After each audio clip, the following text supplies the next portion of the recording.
Assalamualaikum warahmatullahi wabarakatuh. Hai teman-teman, nama saya Sefi Wulandari dari Manajemen Sore 1. Nah, bicara soal mengatur keuangan, saya pun menerapkan metode ataupun konsep yaitu 80-20. Apa sih 80-20 itu?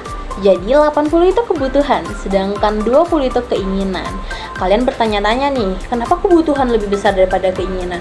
Padahal namanya anak muda, apalagi mahasiswa, pasti lebih banyaknya keinginan nih, ya kan? Jadi, kita sebagai mahasiswa itu harus memprioritaskan apa yang kita butuhkan. Karena banyak dari apa yang kita inginkan ataupun keinginan kita itu tidak kita butuhkan gitu loh. Jadi kita utamakan dulu apa yang kita butuhkan gitu.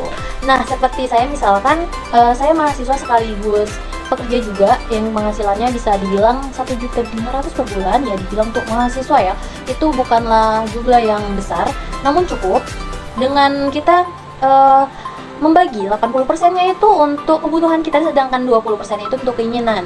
Jadi biasa saya menahan keinginan saya, jadi 20%-nya bisa kita untuk hal yang lain di kedepannya lagi nanti.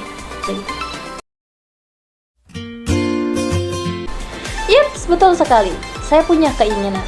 Namanya juga masih mahasiswa, apalagi semester awal gini, pasti lagi banyak-banyaknya rencana, wacana untuk jalan-jalan, hiburan, beli ini, beli itu, banyak banget keinginan ya kan. Saya juga gitu. Tapi saya punya rencana itu yang lebih besar. Saya ingin pergi bersama keluarga. Saya ingin mengunjungi keluarga lain di luar kota. Tapi pasti itu membutuhkan biaya banyak, apalagi namanya pergi satu keluarga besar. Itu pasti membutuhkan biaya yang lumayan. Jadi untuk mendapatkannya dalam waktu dekat ini itu hal yang tidak mungkin. Nah, jadi cara saya mewujudkannya yaitu dengan investasi. Investasi di mana? Kalian pasti bertanya-tanya nih, di mana ya?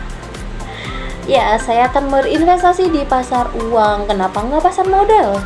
Ayo, kenapa? Kan keuntungannya lebih besar di pasar modal. Gini, kalau kita mengambil di pasar modal, keuntungannya memang lebih besar, tapi resikonya pun juga lebih besar.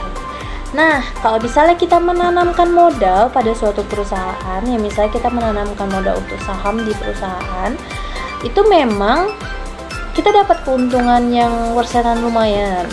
Tapi kalau perusahaannya itu jatuh, ya kita juga ikutan jatuh gitu. Jadi kan resikonya lebih tinggi ya. Jadi saya mengambil pasar uang karena saya orangnya yang tidak berani mengambil resiko terlalu tinggi. Nah, jadi di pasar uang saya menggunakan apa sih? Saya mengambil deposito. Pertama itu saya membuat perencanaan apa saja yang dibutuhkan, kayak misalkan tiket kapal, tiket pesawat, terus uang jalan, terus pastinya oleh-oleh dari saya untuk keluarga di sana. Pasti kan membawa buah tangan ya. Nah, terus kemudian oleh juga nih dari sana ke sini gitu. Nah, setelah dihitung-hitung itu uangnya itu sekitar 50 juta. Nah, gimana sih dalam waktu 3 tahun saya mendapat 50 juta? Kan saya udah bilang itu deposito. Dengan saya menyetorkan uang 44.449.817 itu ke bank, saya mengambil deposito. Kan pasti ada ketentuannya, targetnya saya 3 tahun, dalam 3 tahun nanti, nah dalam 3 tahun itu saya akan mendapatkan uang 50 juta itu. Nah, jadi dari kalian ada yang berminat mengambil deposito?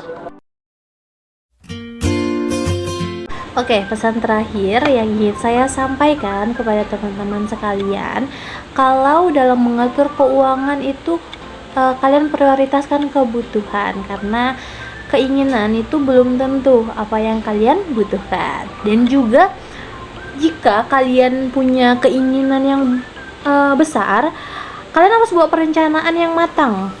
Tidak bisa secara instan ataupun mendadak, tidak bisa. Dan kalian juga bisa mengambil ataupun menggunakan investasi di pasar uang, contohnya itu deposito, dan juga kalian juga bisa mengambil di pasar modal kayak saham atau reksadana.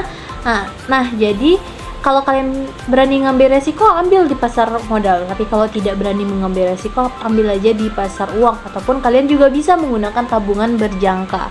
Oke, segitu aja video dari saya. See you the next video and goodbye.